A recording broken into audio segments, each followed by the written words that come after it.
Before we dive deep into the code, let's take a moment to understand those three skills. The first skill is problem solving. Let's be real. Front-end development today is not just about writing React components or styling buttons. Anyone, even AI, can do that now.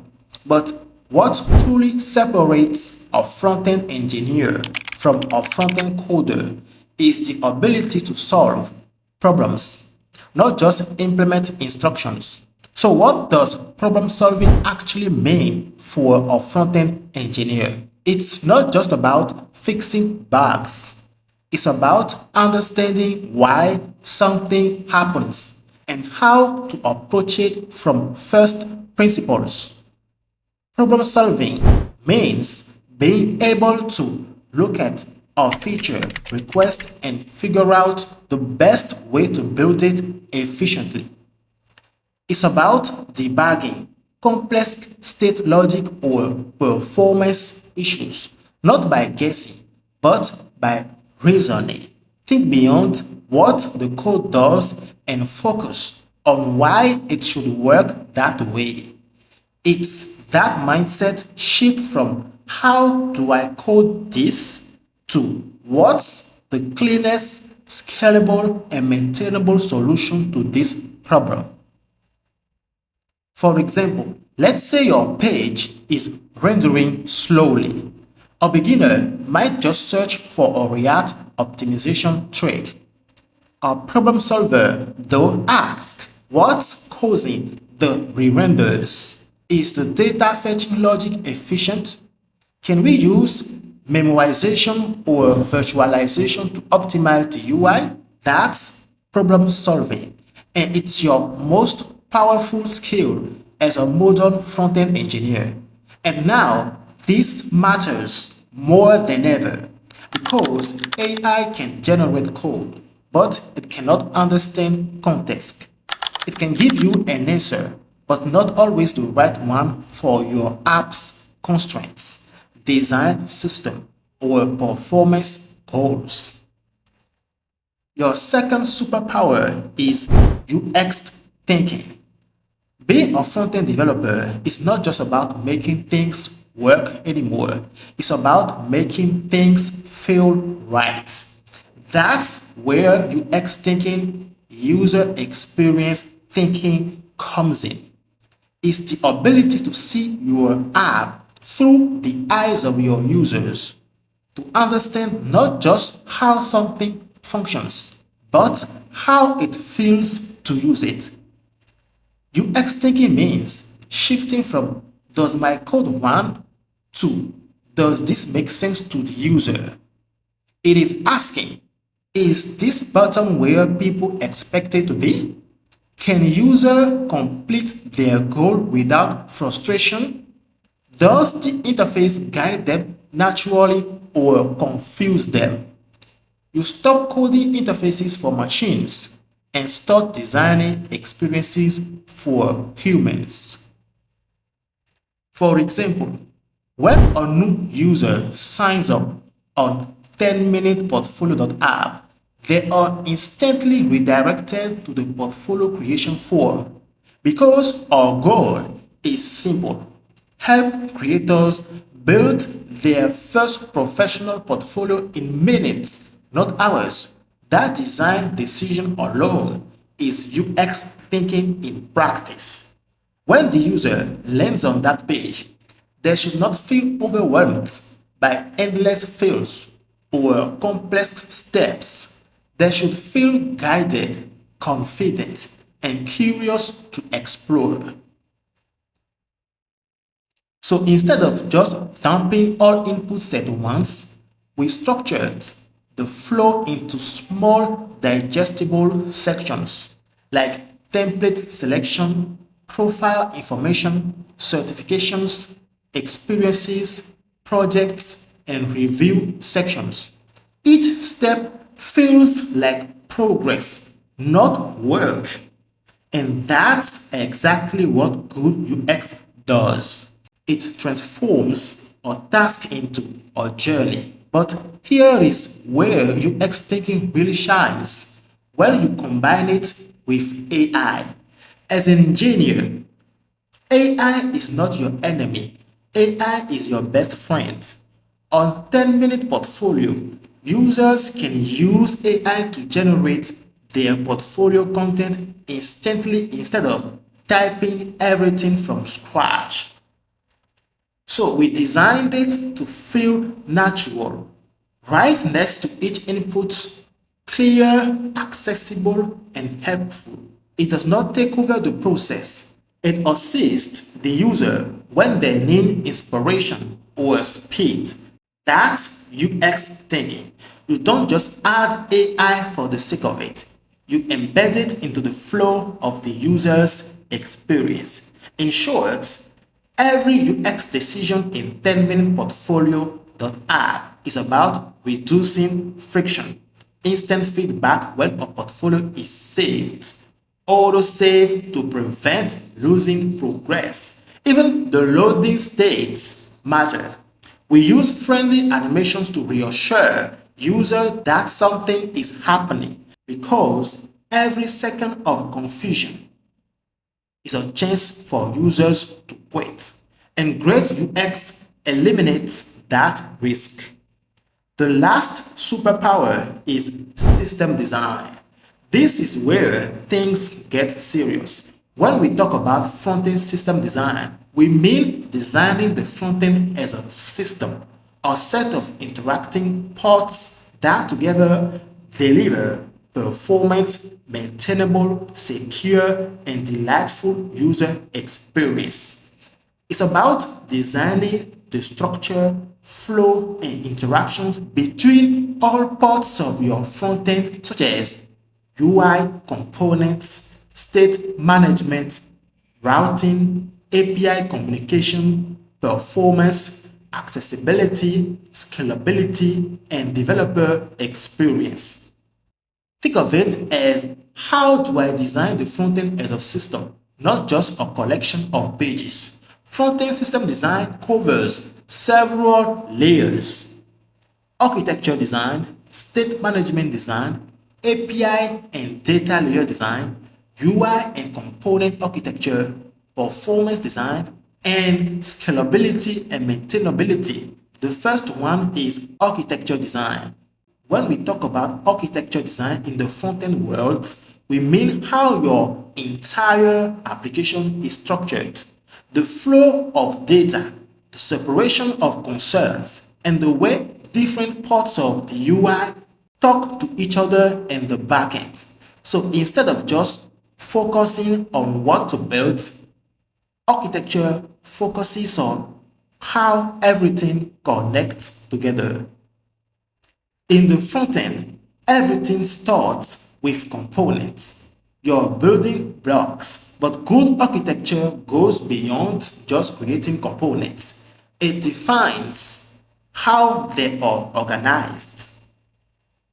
Our front-end project is organized using a feature-based architecture inspired by the MVC Model View Controller pattern.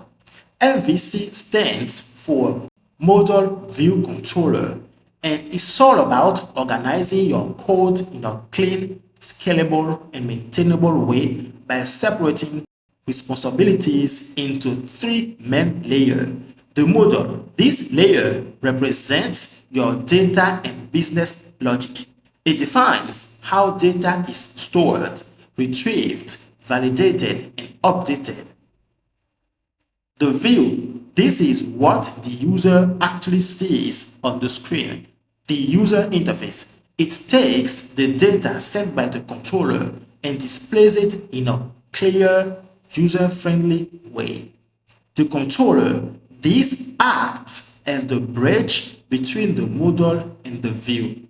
It receives user inputs, communicates with the model to process data, and sends the result back to the view for a display.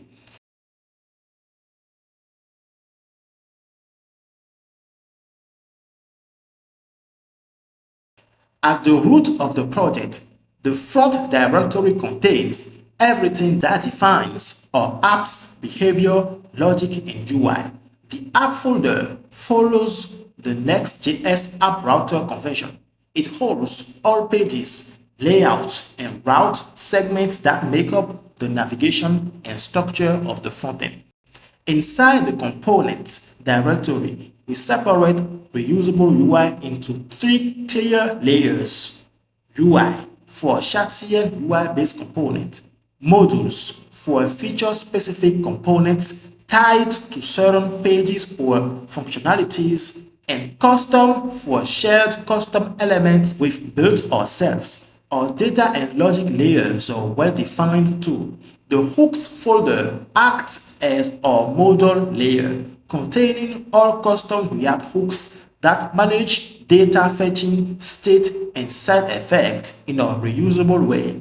The services directory represents the controller layer. This is where all API calls, business logic, and integrations are centralized to keep components clean. The store folder houses our Redux setup, including slices and global state management, ensuring consistent data flow throughout the app. We also maintain clear separation for support utilities in the lib directory. It holds helper function, constants, and configuration files, while the providers folder defines React context providers for themes, authentication, and global states.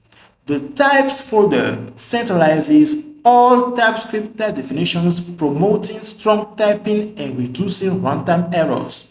For design consistency and documentation, we use the Stories folder with Storybook, making it easy to visualize and text UI components in isolation. Lastly, the public directory contains static assets such as images, icons, and fonts accessible at runtime. Overall, this architecture is designed for scalability, maintainability, and developer experience, allowing each part of the system to evolve independently while keeping the entire code base consistent, predictable, and easy to navigate. After designing your architecture, the next major layer in front-end system design is state management design, the part that controls how data lives, moves, and updates inside your application. State management is all about how your app stores and synchronizes data across different components, pages, and user interactions. Every time a user types in a form, changes a filter, logs in, or fetches data from an API, your app's state changes. Without a proper system to handle that, things quickly become messy or slow. So, state management design is how we organize and control these data changes in a predictable way. In a modern front-end application in general, we usually deal with three levels of state: the local state, where data that belongs to a single component; the global state, where data shared across multiple components or pages; the server state, where data fetches from APIs or databases that must stay in sync with the backend. Each level has its own strategy, and a good front-end engineer knows when to use which. Now, how we handle it in 10-minute portfolio.app. For local state, we rely on React's built-in states like useState, useReducer, and useReference. These are perfect for small, isolated interactions like handling form inputs. For example, when editing your portfolio description, useState tracks the text input until you hit save. Global state, on the other hand, is handled using Redux Toolkit. It stores information that multiple parts of the app need to access, like authentication data, user preferences, or selected portfolio templates. Redux gives us centralized and predictable data flow. For example, when you log in, Redux stores your user section, the navigation bar, and settings page all react to that global state instantly. No need to refetch or duplicate logic. Finally, for server-side data like fetching portfolios, templates, or analytics, we rely on custom hooks built on top of Axios or API client instance. Server state is spatial because it constantly changes on the backend. So we need tools that handle caching, refetching, synchronization, background updates.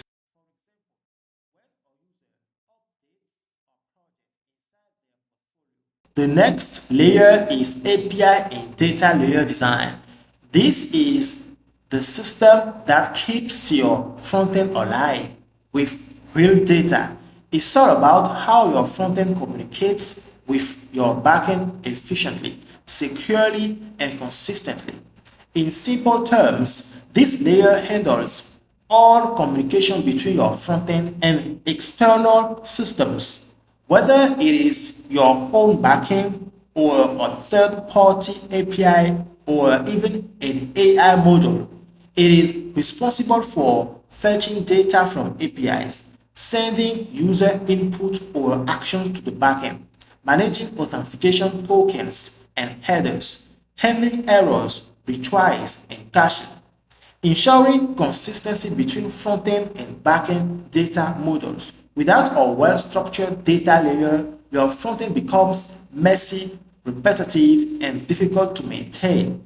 Every component might fetch data in its own way, leading to chaos. In our front-end project 10-minute portfolio.app, we built a clean and scalable data layer using three key building blocks. First, we defined the API client or gateway. This is a pre-configured Axios instance called API client that acts as the main entry point for all API requests. It includes a base URL, default headers, optional interceptors for automatic error handling or token refresh. This ensures every request is consistent. No need to redefine configs in every file. Then we defined our service classes, our model layer. Every entity in the app, like portfolio, templates, user, has its own service class inside the folder lab/services. Each class contains all the logic related to that entity's data handling, such as get all portfolios, create portfolio, update portfolio, and delete portfolio. These services keep API call centralized and reusable, maintain separation of concern, serve as the model in an MVC pattern. For example, Portfolio service defines how to interact with portfolios via the backend API, so your hooks or components never directly call Axios.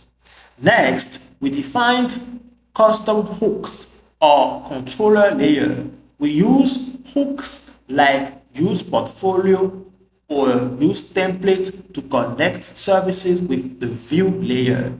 Each hook calls the correct service methods, manages loading, error, and pagination sets, exposes functions and data for the UI. This makes our UI clean, declarative, and reactive. Components just call the hook and render what's needed. When the user creates a new portfolio, the hook talks to the service, updates the state, and the UI re-renders instantly.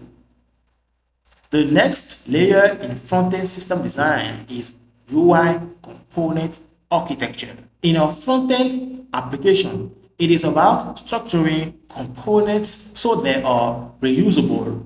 That means we can use the same component in multiple places. Composable. That means we can combine small components into complex views. Maintainable. That means they are easy to extend and debug. Separable. That means there is clear separation between UI, logic, and data layers. In our 10-minute portfolio app, we organize components into three main categories.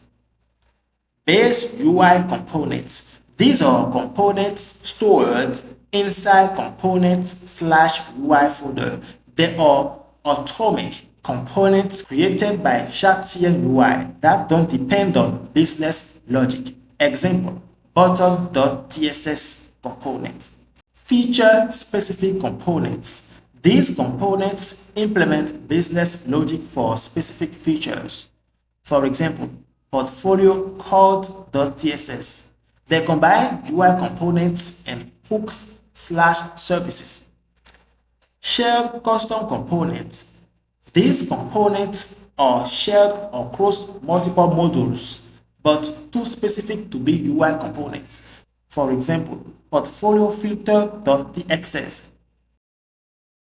Components in components/UI and components/modules are documented in stories folder to help design consistency and rapid prototyping.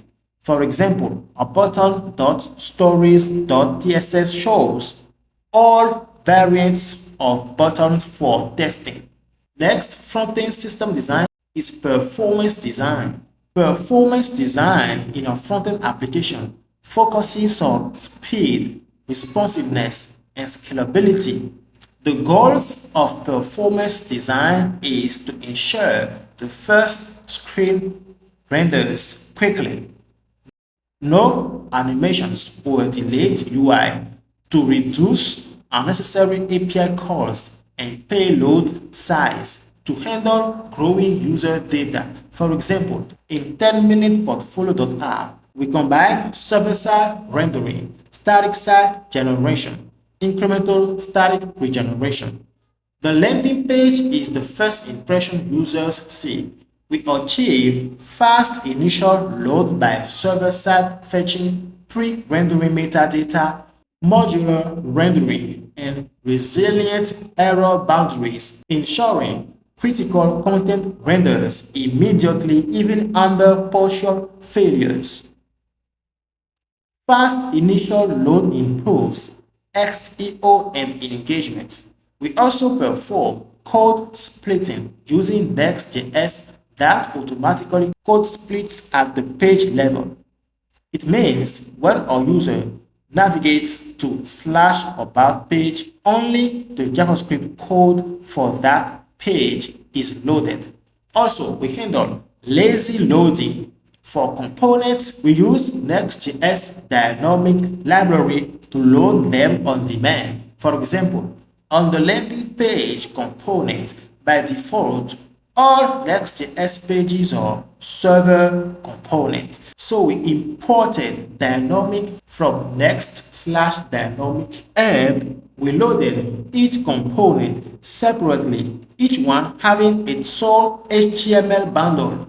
But here, the server, it is still waiting for all components to be ready before sending the full HTML. So we integrated streaming with Suspense React components.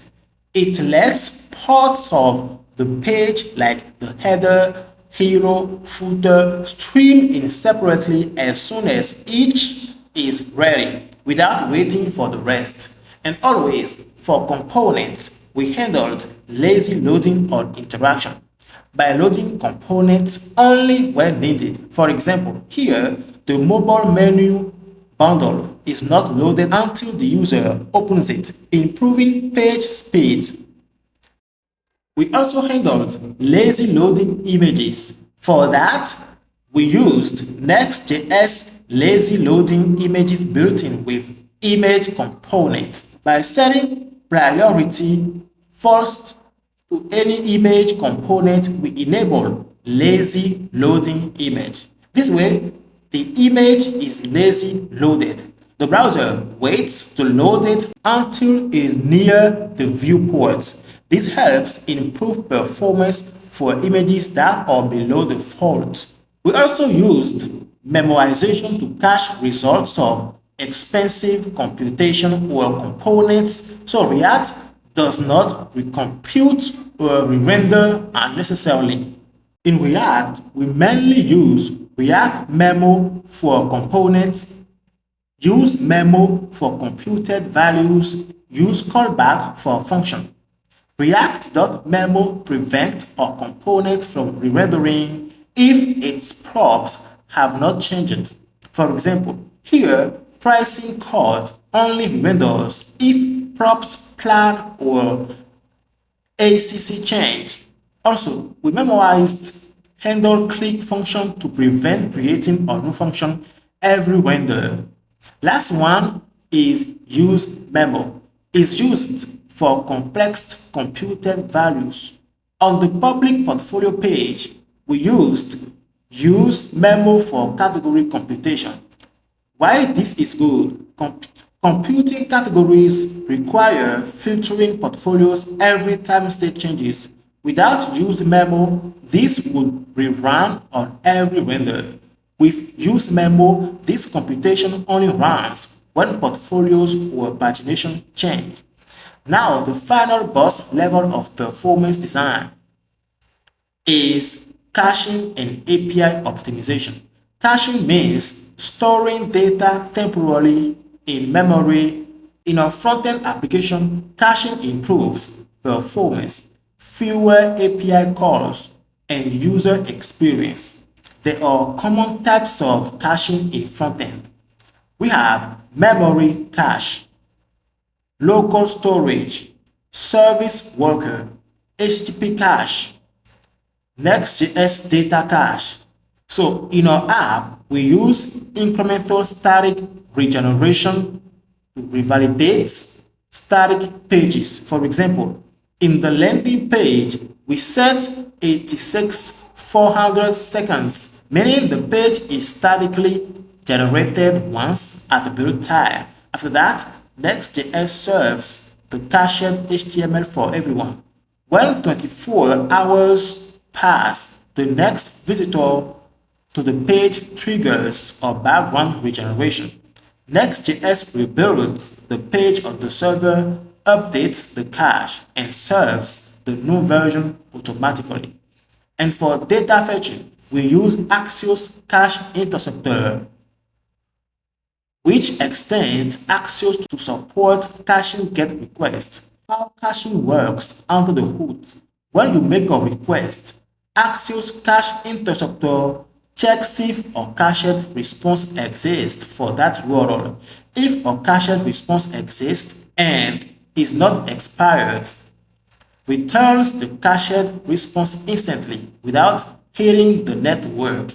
If no cached response exists, Axios makes the real HTTP request. The response is stored in the cache for future requests. For API optimization techniques, we use pagination to fetch small chunks of data. For example, in the public portfolio page, user can filter portfolios by page and limit.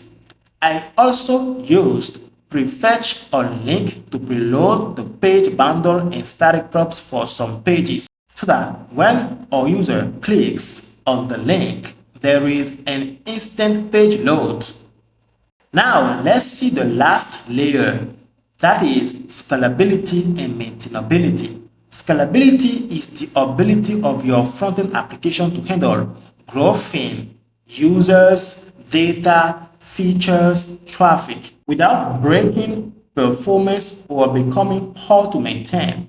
The goals here are fast load time for large data sets or high traffic, smooth UI interaction with more components, modular architecture that can grow over time.